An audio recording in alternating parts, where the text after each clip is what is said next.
नेपाल सनातन का देश है। शैव धर्म के अनुयायियों के लिए पशुपतिनाथ एक बार जीवन में अवश्य जाने वाला स्थान है, खासकर 12 ज्योतिर्लिंग की यात्रा के बाद। कहा जाता है कि 12 ज्योतिर्लिंग की यात्रा पशुपतिनाथ के दर्शन के बिना अधूरी है। नेपाल में मुक्तिनाथ भी है, जो भगवान विष्णु का मंदिर है और वैष्णव धर्म के अनुयायियों के लिए सबसे गुप्त स्थान है। माना जाता है कि उन्हें अपनी तीर्थ यात्रा पूरी करने के लिए जीवन में एक बार मुक्तिनाथ मंदिर अवश्य जाना चाहिए।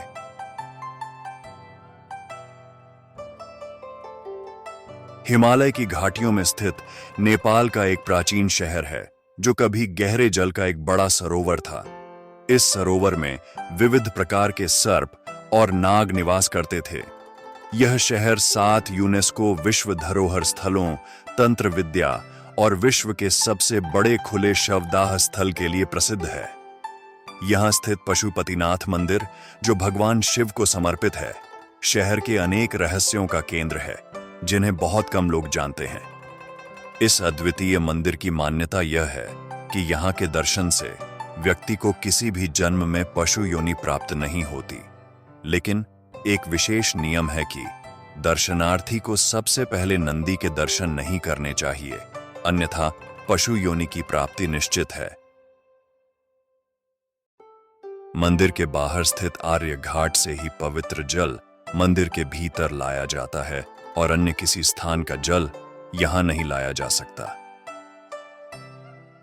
भगवान शिव की मूर्ति तक पहुंचने के लिए 4 चांदी के दरवाजे हैं और पश्चिमी द्वार के सामने नंदी की विशाल प्रतिमा है, जिसका निर्माण पीतल से किया गया है।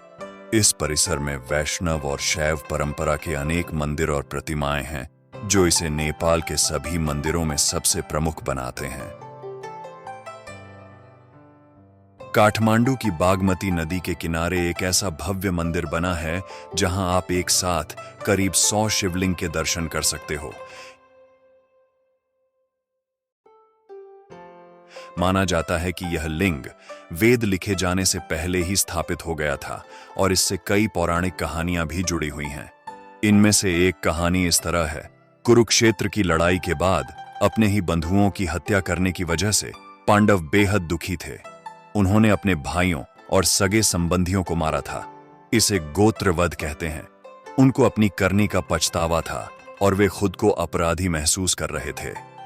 खुद को इस दोष से मुक्त कराने के लिए वे शिव की खोज में निकल पड़े, लेकिन शिव नहीं चाहते थे कि जो जघन्य कांड उन्होंने किया है, उससे उनको इतनी आसानी से मुक्ति दे दी जाए। इसीलिए पांडवों को अपने पास देखकर उन्होंने एक बैल का रूप धारण कर लिया और वहां से भागने की कोशिश करने लगे। लेकिन पांडवों को उनके भेद का पता चल गया और वे उनका पीछा करके उनको पकड़ने की कोशिश में लग गए। इस भागा दौड़ी के दौरान शिव जमीन में लुप्त हो गए और जब वह पुनः अवतरित हुए तो उनके शरीर के टुकड़े अलग अलग जगहों पर बिखर गए। नेपाल के पशुपतिनाथ में उनका मस्तक गिरा था और तभी इस मंदिर को तमाम मंदिरों में सबसे खास माना जाता है। केदारनाथ में बैल का कूबड़ गिरा था।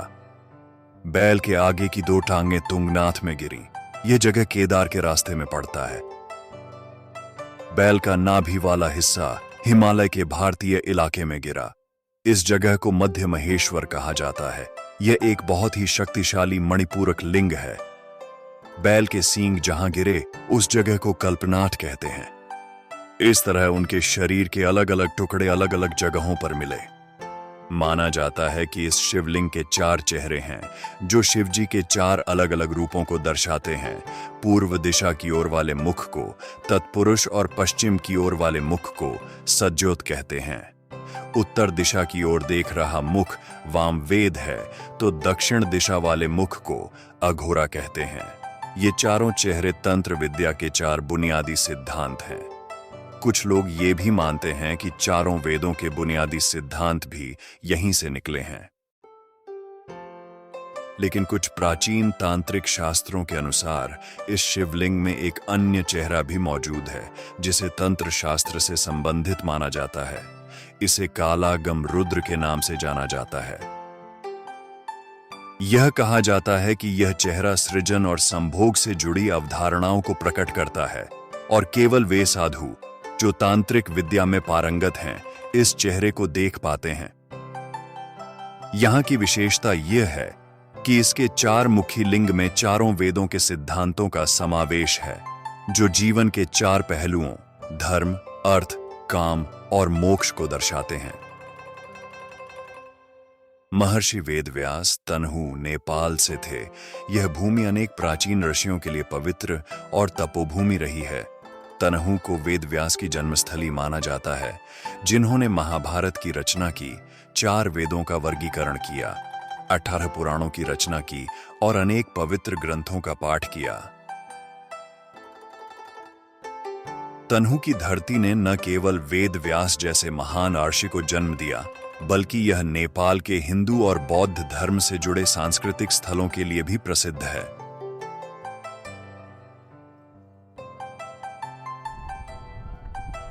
यहाँ की पवित्र नदियां और तीर्थ स्थल अनेक धार्मिक कथाओं और पुराणों में वर्णित हैं, जिससे इसकी आध्यात्मिक महत्वता और बढ़ जाती। काठमांडू की घाटियों में एक रहस्यमयी आभा लिए पशुपतिनाथ मंदिर अपने इतिहास की गहराइयों में छिपे रहस्यों को समेटे हुए है। जहां बागमती नदी के किनारे शिव की अनुपम प्रतिमा अपने 4 मुखों के साथ विराजमान है, वहीं अनगिनत श्रद्धालु अपनी आस्था का दीप जलाने आते हैं। यह मंदिर न केवल अपने आध्यात्मिक महत्व के लिए जाना जाता है, बल्कि इसकी वास्तुकला भी अद्वितीय है। इसके प्रत्येक पत्थर में एक कहानी छिपी हुई है, जो शताब्दियों से अपने आप में एक रहस्य बनकर रह गई है। मुक्ति का अर्थ है मृत्यु और पुनर्जन्म के चक्र से मुक्त होकर मोक्ष प्राप्त करना। इसी आकांक्षा के साथ लोग काठमांडू के पशुपतिनाथ मंदिर में दर्शन के लिए आते हैं। यहां पहुंचकर भक्त जीवन की एक कठोर सच्चाई से सामना करते हैं, जहां मंदिर में एक ओर जहां पूजा पाठ और भजन होते हैं, वहीं दूसरी ओर चिताएं जलती हुई दिखाई देती हैं। पशुपतिनाथ मंदिर के एक भाग का उपयोग शमशान घाट के रूप में किया जाता है, जहां मृत शरीर को आर्य घाट पर लाया जाता है, भगवे कपड़े में लपेटा जाता है और बागमती नदी के किनारे ले जाकर पैरों को नदी के पवित्र जल से धोया जाता है। फिर अर्थी पर लिटाकर शरीर को अंतिम संस्कार के लिए ले जाया जाता है, जो खुले में होता है। यह मान्यता है कि जिसका भी अंतिम संस्कार आर्य घाट पर होता है, उसकी आत्मा कर्म के चक्र से मुक्त होकर मोक्ष की ओर अग्रसर होती है। काठमांडू शहर अपने रहस्यमयी किस्सों और कहानियों के लिए प्रसिद्ध है। साथ ही यह नेपाल के प्रमुख धर्मों हिंदू धर्म और बौद्ध धर्म से जुड़े सांस्कृतिक स्थलों के लिए भी विख्यात है। यहां पशुपतिनाथ मंदिर के रूप में भगवान शिव का एक पवित्र स्थान होने के कारण इसे शिव का एक पवित्र धाम भी माना जाता है। इस मंदिर की गलियों में चलते हुए आपको ऐसा लगेगा मानो आप इतिहास के पन्नों में खो गए हों। यहाँ की हर दीवार, हर मूर्ति और हर शिलालेख एक अनकही कहानी सुनाते हैं, जो आपको उस युग में ले जाते हैं जब देवता और मनुष्य एक साथ धरती पर विचरण करते थे।